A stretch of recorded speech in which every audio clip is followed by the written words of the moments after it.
What's up mga kapatid? Pasok na sa Final Four ng Season 86 UAAP Women's Volleyball ang DLSU Lady Spikers pagkatapos nila makakuha ng panalo kontra UP Fighting Maroons.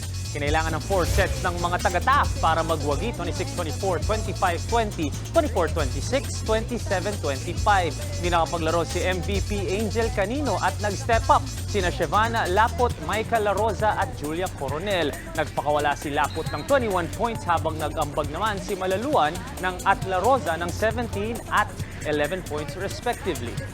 Sa isang Game Boy pa ang Final Four hopes ng FEU Lady Tamaraws pagkatapos nila talunin ang Ateneo Blue Eagles. Nanguna para sa kanila si Sheni Tagaod na nagtala ng 16 points at umakyat ang record nila to 5-4. Sa individual awards naman, Players of the Week ang mga taga-UST. Sa women's, dumiin si Ange Foyos at gumawa ng bagong rookie scoring record na 31 points. Nagawa niya to sa panalo ng Tigresses kontra Adamson Lady Falcons at dito din nila na-secure ang kanilang Final Four spot. Sa men's naman, nagpakitang gilas this past week si Josh Ibanez na nagtala ng 25 points, 12 excellent digs, and 27 excellent receptions sa isang laro.